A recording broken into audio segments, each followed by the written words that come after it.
Etapa 1. Jornada com o livro do céu. Em nome do Pai que me criou, do Filho que me resgatou e do Espírito Santo que me santificou. Divina vontade reina na minha vontade. Ó minha mãe, eu te amo e tu me amas. Dá-me um gole da divina vontade para minha alma. Me abençoa, Mãe, para que todas as minhas ações sejam feitas diante de vossos olhos maternais. Vinde, Espírito Santo, vinde por meio da poderosa intercessão do Imaculado Coração de Maria, vossa amadíssima esposa e nossa mãe. Amém.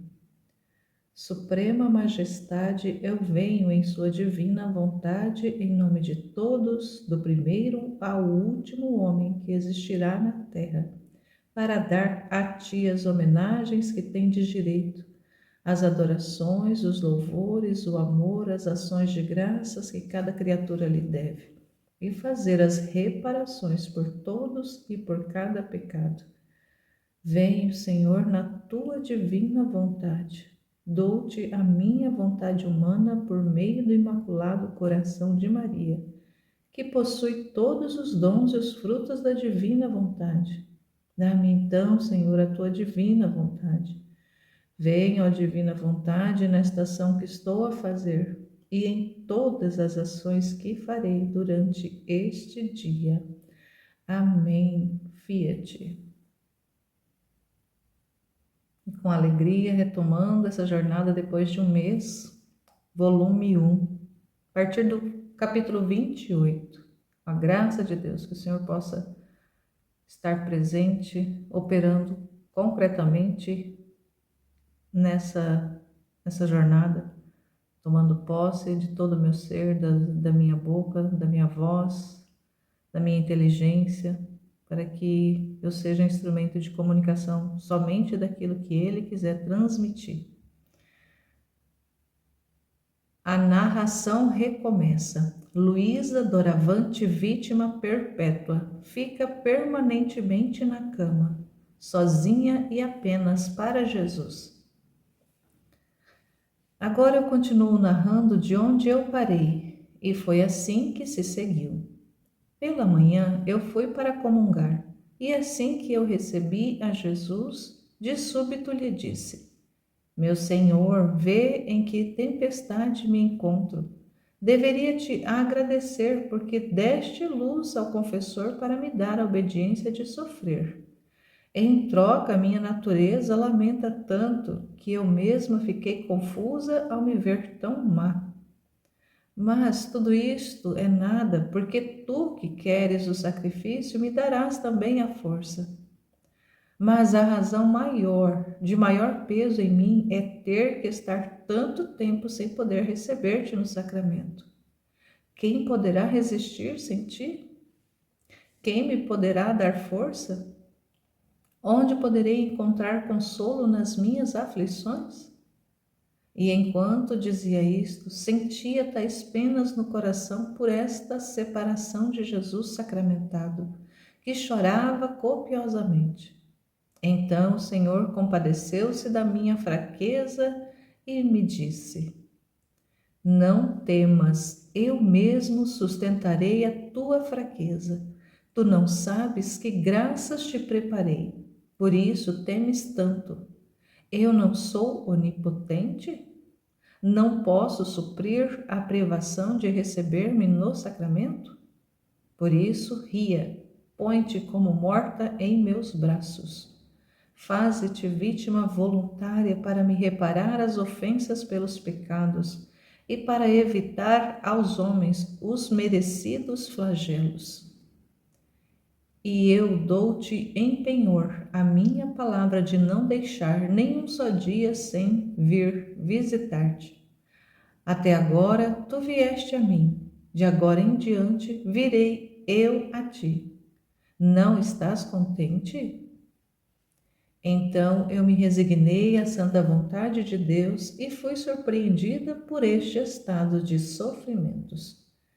Quem pode dizer as graças que o Senhor começou a me dar? É impossível poder dizer tudo detalhadamente, Poderei dizer alguma coisa confusamente, mas por quanto possa e para cumprir a santa obediência que assim o quer, esforçar-me-ei em dizer por quanto me seja possível. Lembro-me que, desde o início deste estar continuamente na cama, o meu amado Jesus fazia-se ver muito frequentemente, e que não tinha feito o que não tinha feito no passado. Desde o início me disse que queria que levasse um novo modo de vida para dispor-me àquele casamento místico que me havia prometido. Me dizia: amada do meu coração, te coloquei neste estado a fim de poder vir mais livremente e conversar contigo. Vê, te libertei de todas as ocupações externas, a fim de que não só a alma, mas também o corpo esteja à minha disposição. E assim podes estar em contínuo holocausto diante de mim. Se não te tivesse posto nesta cama, uma vez que deverias cumprir os teus deveres familiares e sujeitar-te a outros sacrifícios, não poderia eu vir tão frequentemente te fazer partícipe das ofensas conforme as recebo. No máximo deverias esperar que cumprisse teus deveres. Mas agora não, agora ficamos livres. Já não há ninguém que nos incomode e que interrompa a nossa conversa. De agora em diante, as minhas aflições serão tuas e as tuas minhas, os meus sofrimentos teus e os teus meus, as minhas consolações tuas e as tuas minhas. Uniremos todas as coisas e tu tomarás interesse das minhas coisas como se fossem tuas, e eu também me interessarei pelas tuas. Não haverá mais entre nós dois, isto é meu e isto é teu, mas tudo será comum a ambas as partes. Sabes como fiz contigo? Como um rei quando quer falar com sua esposa rainha, e esta se encontra com suas damas em outras ocupações. O rei o que faz? Ele a toma e leva para dentro do seu quarto, fecha as portas para que ninguém possa entrar e interromper sua conversação, nem ouvir seus segredos. E assim, estando a sós, comuniquem reciprocamente suas consolações e aflições. Agora, se algum imprudente fosse bater ou gritar atrás da porta e não os deixassem desfrutar de suas conversas, o rei não tomaria a mal? Foi o que fiz contigo. E se alguém te quiser distrair deste estado, também me desagradaria. Então aqui começa o período em que a Luísa fica permanentemente na cama. Esse período de mais de 60 anos à disposição de Jesus, totalmente à disposição. Como ele mesmo diz, não apenas a alma, mas também o corpo à sua disposição. Porque o trabalho que ele necessitava fazer com essa alma vítima, necessitava dessa realidade de estar disponível o tempo todo. Ela precisava estar à disposição do Senhor todo o tempo que ele quisesse vir comunicar-se com ela, que ele viesse tratar com ela, que ele precisasse fazer qualquer tipo de trabalho com ela, ela precisava estar à disposição. Se ela continuasse na vida normal, cotidiana, de estar bem de saúde, de caminhar, de poder se locomover, de fazer as coisas, ela teria que ajudar em casa. Ela era bem jovem ainda nesse período. Ela ainda era bastante jovem. E ela já recebia as comunicações dele bem, já desde o início da adolescência ali. Ele já tinha se manifestado para ela já no início da adolescência. E durante todo esse tempo, até que ela fique permanentemente na cama, ele trabalhou muito a purificação, foi feito bastante trabalho com ela, mas ele precisava avançar no trabalho, porque existia ali um projeto de Deus, um plano de Deus para ser cumprido, um decreto de que ele estava devolvendo o reino da divina vontade à terra para que as criaturas pudessem tomar posse desse dom. E precisava de uma criatura para depositar esses dons, uma vez que nem ele nem Nossa Senhora estavam mais na terra, em carne e osso. Eles já estavam há quase 2000 anos já de volta à pátria celestial. E esse dom ficou suspenso, ficou suspendido, porque quando ele veio na redenção, ele fala num dos trechos, em mais de um trecho, porque ele frisa em várias passagens muita coisa. E ele fala que a redenção não foi apenas para salvar as almas, foi um meio utilizado por Deus, esse segundo fiat de Deus, que foi o da redenção, onde ele, Deus mesmo, na segunda pessoa, precisa se encarnar, tomar a forma humana, tomar a natureza humana, assumir a natureza humana, para poder fazer com que o homem fosse elevado a receber por graça o que ele é por natureza, a divinização, a vida divina. Jesus assume toda essa realidade para devolver para o homem o retorno à pátria celestial. Mas não foi apenas isso, ele também fala que foi para poder reparar também por todas as ofensas, por todos os pecados, por toda a rebeldia da raça humana, devolver a Deus a glória que era devida pela criatura humana. Mas nisso também ele fez, ali ele possibilitou que ele já trazia, na redenção, ele já trazia de volta o reino da divina vontade, porque ele e Maria viveram na divina vontade 100% da vida deles. Viveram totalmente conformados, totalmente fundidos na divina vontade, os dois. Só eles dois viveram essa realidade. Depois de Adão, só eles dois viveram essa realidade na terra. Como os dois haviam retornado ao céu, embora Jesus tivesse permanecido na Eucaristia, mas a Eucaristia, como ele vai narrar em vários trechos, é uma partícula morta, não tem vida, não tem respiro, não fala, não anda, não se comunica, não age, não obra. E o ser humano, sim, o ser humano, enquanto está na terra, enquanto está peregrinando, é alguém capaz de ação, de atividade, é vivo, é falante, foi feito ali a imagem e semelhança de Deus.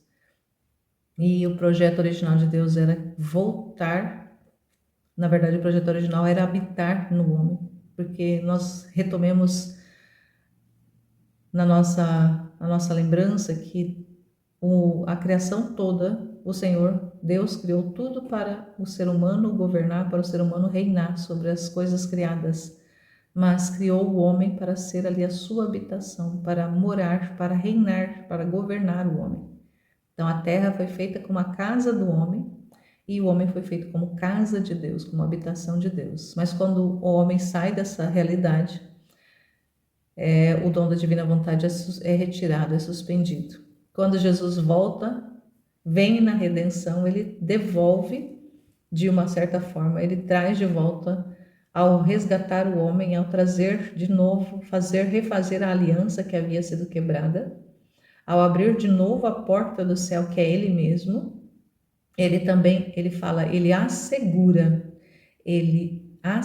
nele, na sua humanidade, o dom da divina vontade. Como ele consumou nele ali, ele assegura, ele torna seguro com todos os atos que Jesus fez durante o tempo que esteve na terra, com tudo que ele fez, e não foi pouco. Embora exteriormente conheçamos algumas coisas, alguns atos de Jesus, é muito desconhecido o que ele fazia no seu interior. Nós temos um pouco de informações a respeito disso nas revelações que ele fez para uma outra mística, a monja Maria Cecília Baige, na obra Vida Íntima de Nosso Senhor Jesus Cristo. Ali a gente tem muitas informações do que Jesus fazia no seu interior, da sua vida interior, no seu íntimo, o que ele fazia enquanto estava aparentemente fazendo outras atividades humanas. O interior dele era toda operação, era toda atividade, era todo empenho para reparar o homem, para reparar as ações do homem, para refazer o homem, para refazer todas as ações humanas e divinizando cada uma delas. Ele ia divinizando parte por parte todas as realidades. Ele vai narrando todos os episódios da sua vida, vai fazendo narrações e informando ali como que ele fazia, reparando. E ali ele estava garantindo o retorno do reino da divina vontade à terra. Mas como ele também tinha um tempo na terra, Nossa Senhora também, precisaram voltar. Encerrou o tempo deles aqui, o dom ficou suspenso novamente. E por quase 2000 anos esse dom esteve suspenso. Deus esteve aguardando o tempo da chegada da época em que Luísa nasceria. E ela foi essa escolhida, essa alma escolhida para receber esse dom. E ele estaria fazendo todo esse trabalho nela para depositar nela o dom de viver na divina vontade, devolver definitivamente à humanidade. E esse dom, no nosso tempo, está disponível, porque ela recebeu, ele consumou nela toda a santidade humana, toda a santidade das virtudes, o Senhor consumou na Luísa e encerrou ali. E inicia-se uma nova era, uma nova época, uma nova realidade, novas revelações, novas manifestações. E para que isso pudesse, para que todo o trabalho que ele precisava fazer nela, que levou mais de 60 anos, esse trabalho com ela, na verdade levou bem mais de 60, mais de 60 ela ficou na cama, mas enquanto Luísa viveu 82 anos, então pensemos ali que se ela começou a ter já ali os contatos místicos, já ali por volta dos 12 anos, então foram 70 anos em que Jesus fazia visitas a ela, que Jesus se comunicava com ela, que Jesus já fazia o trabalho na vida dela, já operava na vida dela de forma mais concreta. 70 anos trabalhando numa alma. Então, para ver que foi um trabalho exaustivo, um trabalho realmente ali que nós vamos compreendendo à medida que a gente vai lendo os escritos. Mas sabe, quando a gente compreende a importância desse dom que o Senhor deposita nela, que são as verdades desse terceiro fiat, que é o fiat da santificação, que é esse período do Espírito Santo de santificar as almas, mas não é aquela santificação que as almas vão recebendo à medida do empenho, do trabalho, do crescimento, da evolução espiritual, do crescimento nas virtudes, nada disso. É a santidade do próprio Deus que ele comunica à alma, é a vida dele, é a vida divina que ele quer comunicar para cada um de nós que tem acesso a esses escritos e a esses conhecimentos, porque esse dom vem através do conhecimento. E o conhecimento vem com a leitura desses escritos em princípio. Em princípio é necessário a consagração, os 31 dias com Maria, que é o que nós estamos fazendo novamente todos os anos, e nesse ano não é diferente. Estamos aí trabalhando, fazendo, disponibilizando o material, as reflexões, orientações, as lições de Nossa Senhora nesses 31 dias do mês de maio, para outras almas que estão iniciando, para depois adentrarem no livro do céu, adentrarem nesse conhecimento, para ir conhecendo o que é essa divina vontade, o que Deus está fazendo, o que Deus pretende, o que Deus espera também de cada um de nós. E é nesses escritos que a gente vai encontrando as respostas. Mas os escritos é uma porta para as respostas, é uma porta, mas não é apenas o único canal. É a partir dele, sim, mas juntamente com a leitura, com a meditação, com a ruminação dessas verdades manifestadas, o Senhor vai manifestando mais, à medida da disposição da alma. Então, quanto mais disponíveis nós estamos, mais Ele vai se comunicar conosco, mais Ele vai se comunicar a nós, não apenas exteriormente, mas internamente, fazendo vida na nossa vida, habitando inteiramente com todos os seus atributos dentro da nossa alma. Mas para isso é necessário um trabalho também, assim como na Luísa, de purificação. Então, nos primeiros volumes, a gente sabe que é um trabalho de purificação. A gente vai passando, quando a gente inicia esse conhecimento, a gente vai passar pela purificação, pela purgação, das nossas realidades humanas, para poder ir nos desfazendo da vontade humana, da nossa visão, dos conceitos, das nossas ideias, do nosso racionalismo, e quebrando tudo isso e purificando tudo isso para chegar ao ponto de receber também nós o dom.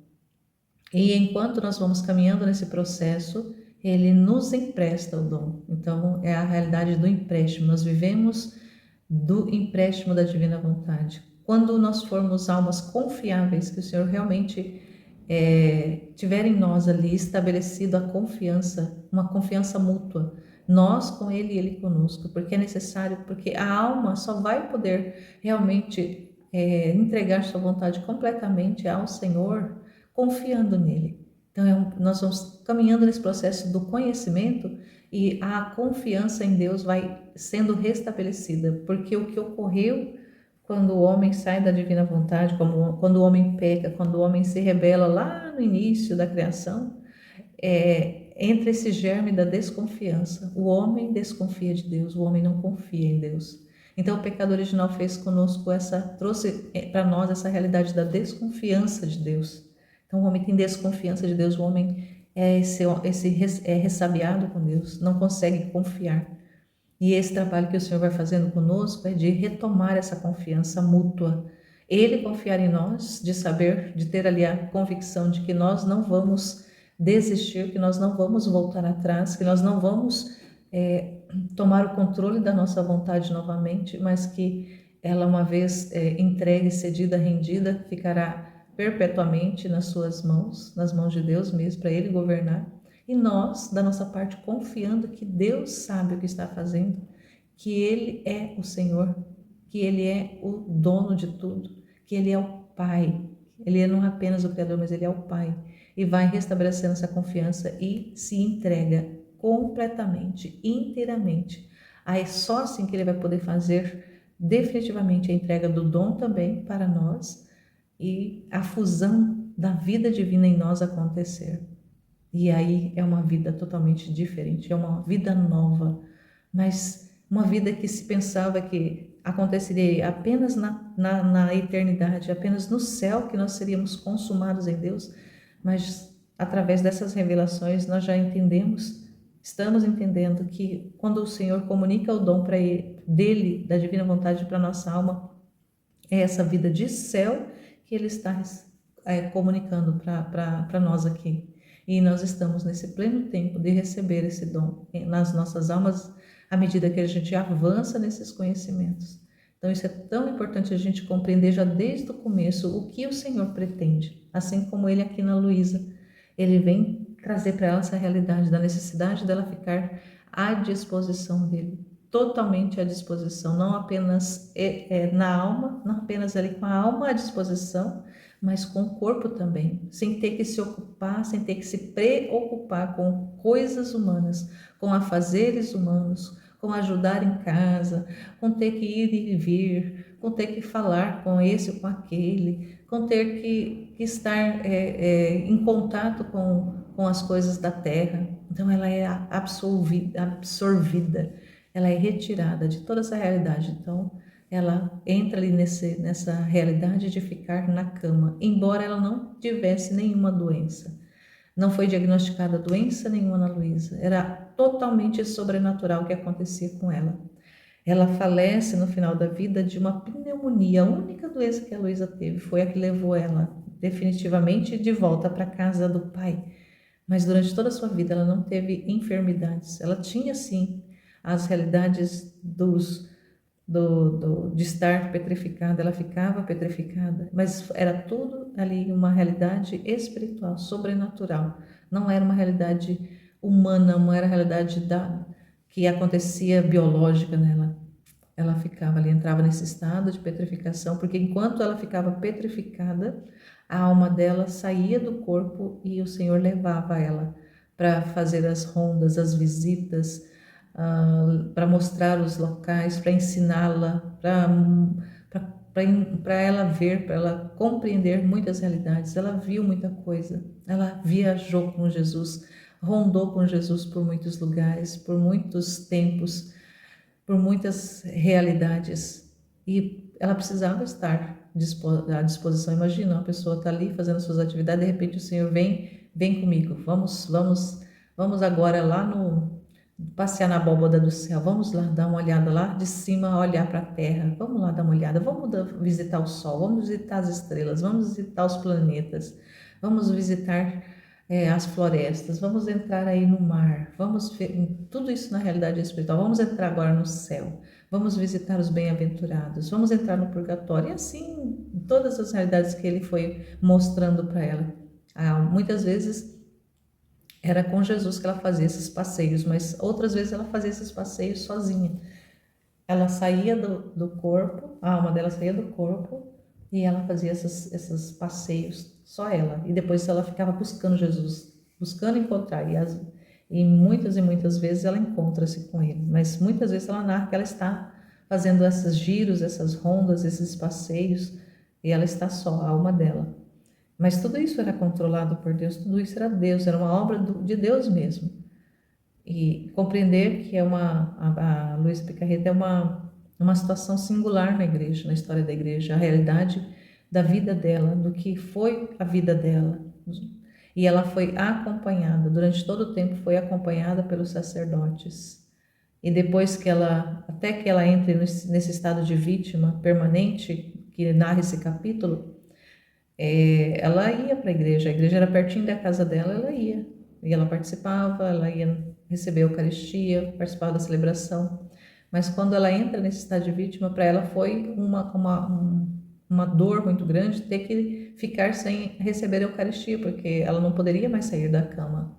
Como é que ela iria receber? E aí vai ainda um certo tempo até que, sendo acompanhada pela igreja, pelos confessores, pelos padres, ela recebe a autorização do Papa para que fosse celebrada a Santa Missa no quarto dela. E aí, a partir disso, ela recebe ali todos os dias, ela volta a receber Jesus novamente, porque a celebração do Santo Sacrifício passa a acontecer no quarto dela. Ela também recebe essa graça de ter ali a celebração da Santa Missa no quarto dela. Então, olha só. E durante um certo tempo da vida dela, ela viveu apenas da Eucaristia. Mas depois ela volta a consumir alimentos. É todo um processo que a gente vai compreendendo, que a gente vai entendendo, que ela vai narrando. A gente sabe que o volume 1 é um volume de memórias. Ao tempo que ela escreveu o volume 1, ela escrevia também o 2, em 1899. Nesse ano, ela foi escrevendo os 2 volumes conjuntamente. Esse 1 de memórias, onde ela retomava tudo que já havia acontecido até aquele momento. E naquele momento ela estava escrevendo o 2, que já era ali, ao mesmo tempo em que o Senhor estava se manifestando, ao mesmo tempo que ele estava ali, que as coisas iam acontecendo, ela ia narrando, ela ia escrevendo. Mas ela precisou também, por obediência, escrever essas memórias do que havia acontecido até então. Então, muitas coisas aqui, é claro que vai escapar, mas muita coisa vai ser retomada e ela vai deixar escrito. E mais importante do que isso, o que o Senhor vai falando para ela: não temas, eu mesmo sustentarei a tua fraqueza. Tu não sabes que graças te preparei, por isso temes tanto. Então, ela não entendia ainda o que o Senhor tinha preparado para ela, o que estava reservado para ela, por isso que ela ficava com temor, por isso que ela temia ainda, por isso que ela ainda tinha medo. Mas ele pergunta: eu não sou onipotente? Eu não sou um Deus de poder? Não sou eu aquele que pode tudo? Não posso suprir a privação de receber-me no sacramento? Então, o que é o sacramento da Eucaristia? Não é Jesus completo, inteiro, corpo, sangue, alma e divindade? Não é ele por inteiro? Mas ele por inteiro estava diante dela. Então, ela se apegava a um sacramento, sendo que ela tinha o próprio sacramento vivo ali diante dela. Mas ela não podia consumir. Claro que o que o sacramento da Eucaristia faz conosco? Ele é alimento da nossa alma. Ele é para nutrir a nossa alma, para fortalecer a nossa alma, para que a nossa vida seja sustentada não apenas biologicamente com o alimento que a gente consome, mas a nossa alma também seja sustentada durante o tempo que a gente está na terra, caminhando, peregrinando sobre a terra. A Eucaristia tem tem esse objetivo de sustentar a nossa alma, alimentar a nossa alma. Não que a gente não alimente apenas da oração, mas também dessa substância que é o próprio Jesus.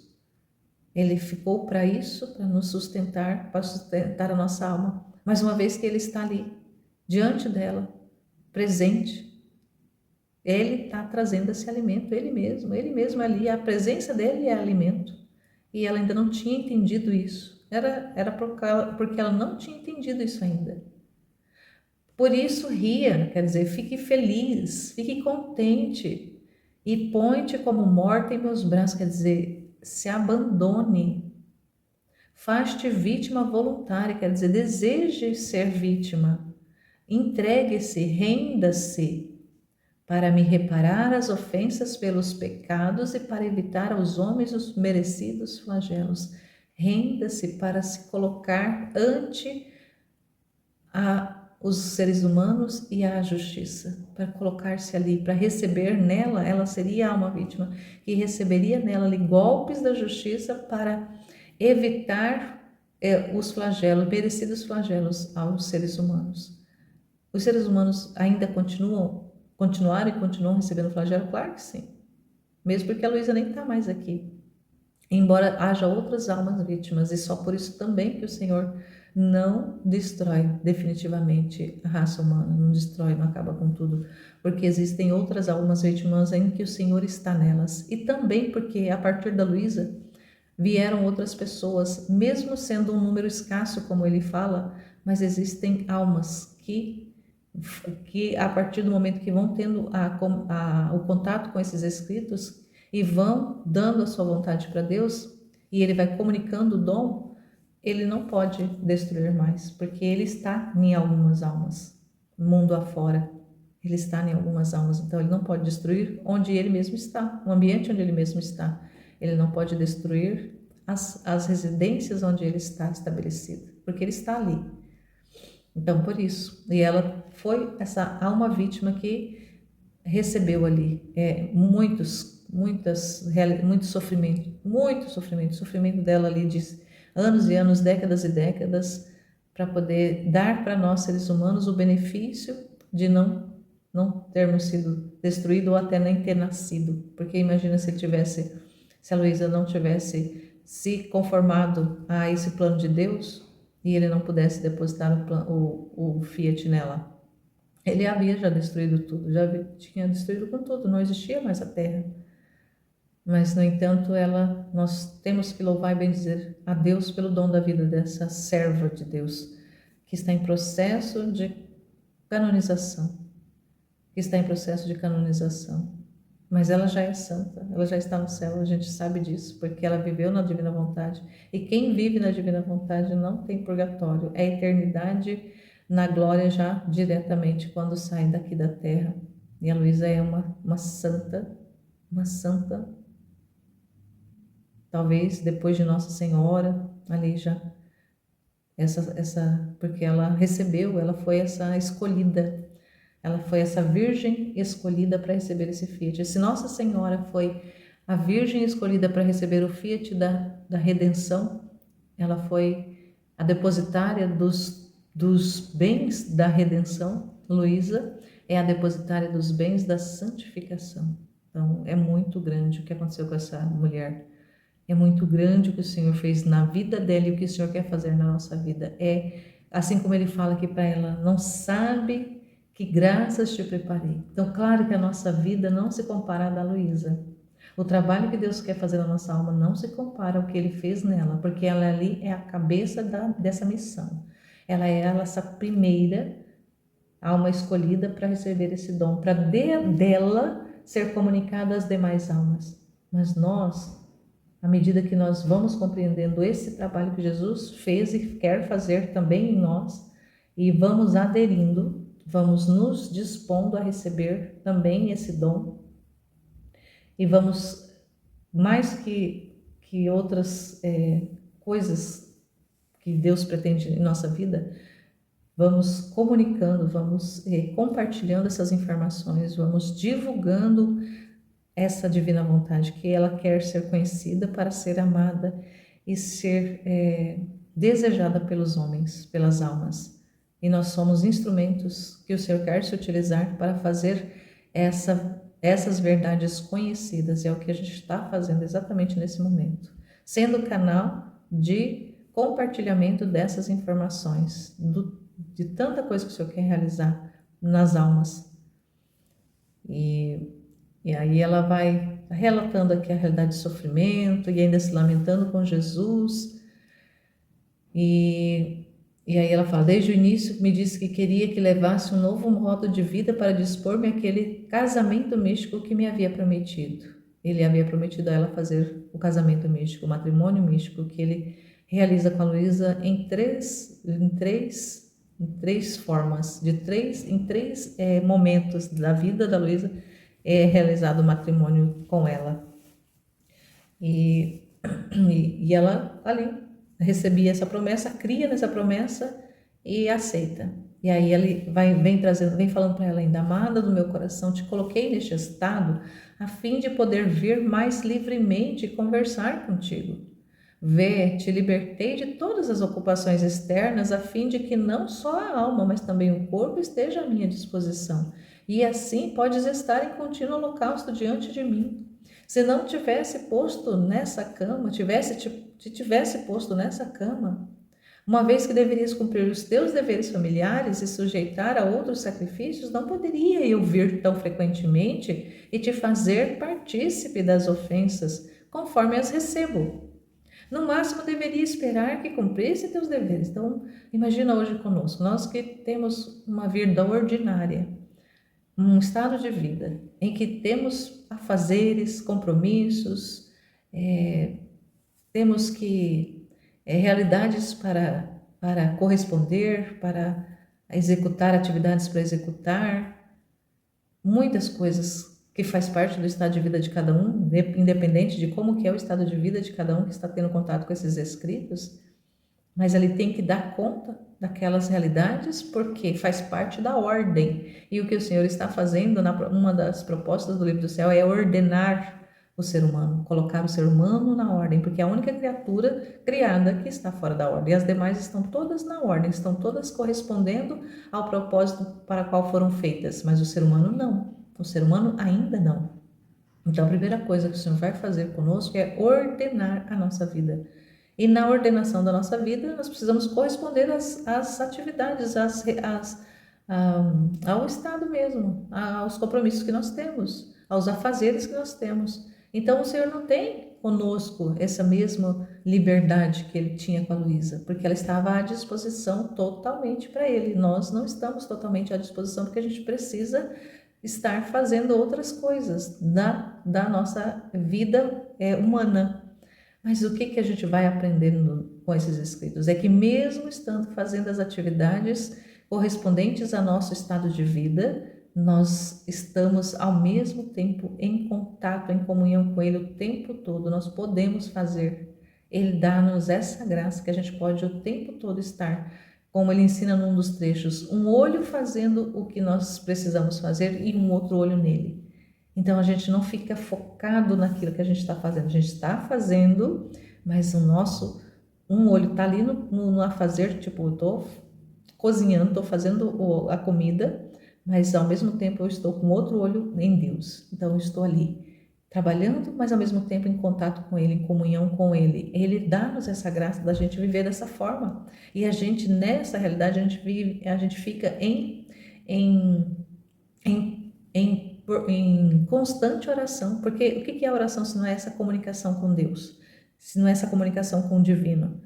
E então, ao mesmo tempo em que nós estamos ali fazendo uma comida, lavando uma roupa, limpando uma casa, ou lá no trabalho, quem tem uma função laboral fora de casa, ou mesmo em casa, mas que é uma atividade profissional e precisa dedicar tempo, mas ao mesmo tempo que está fazendo essa atividade, ela também está ali com o pensamento voltado a Deus. Claro que quando é uma atividade que exige atenção intelectiva, que a pessoa precisa colocar a atenção do cérebro ali para funcionar naquela atividade humana, ela naquele momento ela não consegue estar vinculada, ali em contato com o Senhor, dando atenção para o Senhor 100% do tempo. É os momentos, porque ela precisa colocar também atenção naquela atividade. Muitas atividades exigem uma atenção minuciosa, mas mesmo assim o coração está em Deus. A mente está ali no trabalho, está ali naquela atividade, mas o coração está em Deus, está ali realmente ali em contato, em comunhão com o Senhor. Então, essa realidade ela é possível sim, porque o Senhor dá essa graça para a gente, Ele comunica essa graça de nós não estarmos nenhum segundo da vida fora desse contato com Ele. E quando chegar à realidade da comunicação do dom, definitivamente que Ele comunicar ali o dom para nós, essa comunicação ela é ali constante o tempo todo, porque aí é a vida dele em nós, é o pensamento dele no nosso, é as ações dele nas nossas, é o caminhar dele nos nossos pés, porque ele fala que o pé é nosso e os passos são dele. Então ali é os nossos ouvidos, mas é tudo ele que está escutando, é ele que está falando através da nossa voz, sentindo com o nosso coração, e todas as realidades que tocam a atividade humana, ele assume. E aí é a vida dele que passa a acontecer na nossa alma. Mas a gente só vai entendendo isso à medida que a gente vai lendo. E aí ele continua aqui, mas agora não. Agora ficamos livres, já não há ninguém que nos incomode e que interrompa a nossa conversa. De agora em diante, as minhas aflições serão as tuas. Então ele vai comunicar para ela as aflições dele, vai ser as dela. As dela vai ser as dele, porque eles vão ter ali uma vida comum. Os sofrimentos de Jesus vai ser os da Luísa e os da Luísa vai ser os de Jesus. As consolações do Senhor vai ser dela, as dela vai ser dele. Nos uniremos em todas as coisas. E ela vai tomando ali interesse das coisas do Senhor e ele toma interesse das dela. Não haverá mais entre nós dois, isto é meu e isto é teu. Então a nossa alma, à medida que vai avançando nesses conhecimentos e na fusão, vai chegar um ponto também que nós compreenderemos que não vai existir mais isso é meu e isso é de Jesus. Não, é nosso. O que é dele é meu, o que é meu é dele. Olha só que graça. Mas tudo será comum a ambas as partes. Sabes como fiz contigo? Como um rei. E aí ele vai falando ali como um rei que pega lá a sua esposa, que está lá junto com os outros empregados, nas outras ocupações com as outras damas, pega ela, traz ali para o quarto, porque ele precisa conversar, precisa se comunicar, traz ela para o lugar reservado, para a intimidade, traz ela para a intimidade, para ali poder realizar as conversações, a troca dos segredos, as comunicações que devem ser ali realizadas, separa num ambiente particular. Então ele fala, ele cita o quarto, mas esse ambiente particular, ele faz com que a alma... Então, qual que é o ambiente particular em que o Senhor nos convoca, nos chama para se comunicar conosco? É dentro da nossa alma, é no interior da nossa alma. Chama-nos ali. Mas se existe ali outras pessoas que estão precisando da nossa atenção, não dá para ter essa intimidade ali, essa privacidade, né? Que ele está relatando aqui nesse exemplo que ele dá do rei, ele está falando ali da intimidade,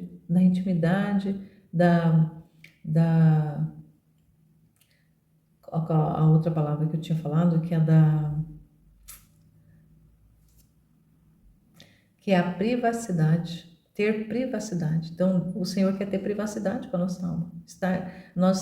Para darmos a privacidade, quando estamos na privacidade, no privado ali, a nossa atenção está voltada para aquele com o qual nós estamos nos comunicando. Então, é no privado. Então, imagina, nós às vezes estamos em grupos de conversas, grupos do trabalho, grupos de família, grupos da igreja, das pastorais, do movimento independente. Então, muitas vezes a gente está em vários grupos. E nos grupos, quando tem lá a autorização dos participantes estarem se manifestando, postando coisas, todos ali falam, todos ouvem, claro, né, dentro da realidade de cada grupo, mas quando alguém quer falar algo com o outro, de forma que não é para que os demais participem daquela conversa, daquela comunicação, o que faz? Chama no privado. Então vamos aqui conversar no privado. Então chama uma conversa particular no privado para conversar ali, só com aquela pessoa. Então imagina que Deus fez isso com a Luísa, ele chamou ela no privado, chamou ela ali na intimidade, no particular, para ter privacidade, para poder comunicar a ela tudo que ele precisava comunicar, trabalhar na alma dela tudo que precisava ser trabalhado. E assim ele também quer conosco, quer ter essa privacidade. Então nós precisamos estar em constante comunicação com o Senhor dentro da nossa alma, lá dentro. Mesmo fazendo as nossas atividades, a gente tem que dar esse espaço, tem que dar esse tempo para ter intimidade, para ter contato, para ter conversa, para ter diálogo, para ter comunicação com o Senhor, porque o Senhor é a palavra, o Senhor é a comunicação, o Senhor é a inteligência, o Senhor é a sabedoria. E Ele quer se comunicar conosco, porque Ele é comunicação. E a gente precisa ir compreendendo isso e ir liberando espaço da nossa vida. Quanto mais a gente vai compreendendo, vai entendendo, vai conhecendo isso que Ele vai revelando, mais a gente vai dando espaço na nossa vida para Ele. Ele vai tomando espaço, vai tomando espaço, vai tomando espaço até o ponto de tomar todo o nosso ser também, assim como da Luísa, e sermos totalmente dele, para ele, porque dele, por ele, para ele são todas as coisas. E aí, quando ele comunica o dom de forma definitiva para nós, é quando a gente chega nesse patamar, porque dele, por ele, para ele, a nossa vida será.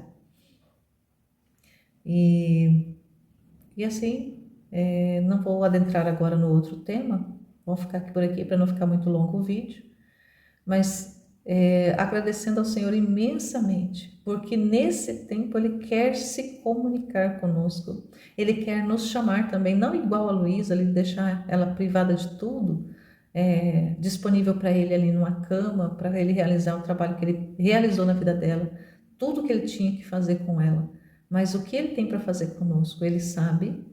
E nós vamos compreendendo à medida que a gente vai avançando nesses conhecimentos. A gente vai compreendendo também esse trabalho que Ele quer. Ele quer viver em nós. Ele quer viver através de nós. Ele quer assumir a nossa humanidade, uma vez que Ele já não tem mais a humanidade material aqui na Terra. Ele continua sendo humano porque não deixou essa condição, uma vez que Ele assumiu a condição humana, Ele não deixou mais. Ele é 100% humano, assim como é 100% Deus, também na eternidade. Jesus no céu está glorioso com o seu corpo, com o corpo que ele recebeu aqui na terra, assim como Nossa Senhora está gloriosa com o seu corpo também. Algo que vai acontecer conosco no fim dos tempos, no julgamento final, na ressurreição final, os nossos corpos também serão glorificados e nós receberemos o nosso corpo de volta. Quem já tiver morrido, né? E assim, mas de qualquer forma ele quer se comunicar conosco, quer trazer essas revelações, trazendo essas verdades e fundindo elas na nossa alma. E aí nós vamos dando, nós temos que dar, temos a consciência que a nossa vontade já não é nossa mais. Uma vez que a gente entende isso, a gente dá a nossa vontade para o Senhor e Ele assume ela. Então, Ele é que vai querer em nós, Ele que vai fazer em nós, Ele que vai pensar em nós, Ele que vai caminhar em nós, Ele que vai desejar em nós. E essa vida vai acontecendo à medida que a gente vai conhecendo. Então, quanto mais a gente conhecer, mais a gente vai... Essa vida que Ele quer comunicar para nós, mais vai se tornando real, mais vai se tornando palpável, mais vai se tornando concreta. Mas quem não tem disposição, não faz um esforço de se despojar das visões, dos conceitos, da razão humana, não faz esse esforço de desfazer-se do pensamento próprio, do amor próprio, de tantas outras realidades que concernem a sua humanidade, se não se desfazer da sua própria humanidade, ou seja, da sua própria vontade, não vai poder receber a de Deus. Vai viver, talvez, em intervalos. Talvez vá viver momento sim, momento não. É intermitente. Mas, de forma definitiva, somente quem está disposto a se aniquilar completamente, a se conformar completamente, a abrir mão de tudo, de tudo, de tudo, de tudo. E primeiramente a gente tem que abrir mão da nossa visão de mundo, da nossa visão das coisas, da nossa visão do nosso racionalismo. A gente tem que quebrar esse racionalismo que a gente tem. O amor próprio, sobretudo, porque dar a vontade para Deus é não amar mais a escolher, não amar mais querer as coisas, mas amar, desejar que Deus queira através de nós, queira em nós, que Ele assuma esse controle da nossa vida, assuma esse governo, assuma esse reinado na nossa vida. E aí a gente vai permitindo que Ele possa realizar tudo aquilo que Ele quer realizar em nós. E a gente vai vendo os efeitos disso na nossa vida cotidiana, no ordinário da nossa vida, nós vamos vendo os efeitos disso acontecer. As realidades vão se desenvolvendo, mas a gente já não tem mais a mesma visão, a gente já não compreende mais da mesma forma que compreendia antes, porque agora já existe um conhecimento a mais, já existe ali uma informação a mais a respeito da nossa vida, da nossa existência, do para que nós existimos, para que nós fomos feitos. E se a gente vai compreendendo isso, a gente é chamado, a gente é atraído a corresponder. E o Senhor quer a nossa correspondência. E Ele só vai nos comunicando à medida que a gente corresponde. Porque se a gente se fecha, se a gente fica ali, ah não, isso aqui eu aceito, isso aqui não, ah não, isso aqui não pode. Às vezes nós vamos limitando Deus, nós vamos limitando a ação divina na nossa vida, se a gente vai colocando reserva. Se a gente não abre mão de algumas coisas, a gente tem que abrir mão de tudo.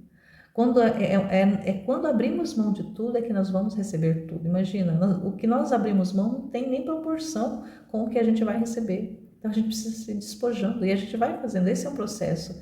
Não, a gente não pensa que isso vai acontecer de uma forma mágica, que não vai ser gradativo e vai ser à medida que a gente vai compreendendo. O Senhor vai realizando, o Senhor vai fazendo e a gente vai amando o processo.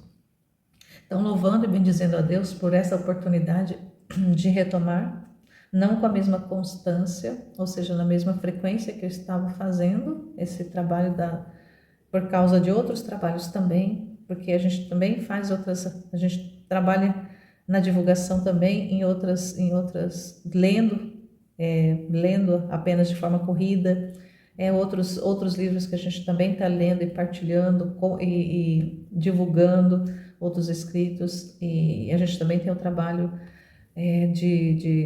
do grupo de estudos, as meditações, as partilhas que são do grupo, que são diárias. Então, tudo isso envolve tempo e a gente se coloca inteiramente à disposição do Senhor para ir correspondendo àquilo que Ele vai trazendo. Então, nesse momento, o que Ele está permitindo em princípio, é fazer semanalmente essa partilha da jornada. Estava fazendo,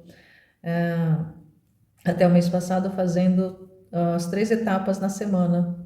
As 3 etapas estava conseguindo fazer agora. A princípio, eu vou conseguir fazer uma por semana. Mas é tudo dentro do plano de Deus, é tudo dentro da vontade de Deus, é tudo dentro da permissão, daquilo que Ele vai abrindo, daquilo que Ele vai permitindo, daquilo que Ele vai deixando, daquilo que Ele vai instruindo. A gente vai correspondendo. A gente, às vezes, quer fazer muita coisa, mas se não é o que Deus quer fazer naquele momento, se a gente for fazer, a gente vai estar jogando tempo fora. A gente vai estar ali fazendo um esforço em vão. Não totalmente em vão, mas que pode ser desperdiçado. Então a gente vai correspondendo à medida que Ele vai trazendo, a gente vai correspondendo. Então a vida na divina vontade é uma correspondência o tempo todo.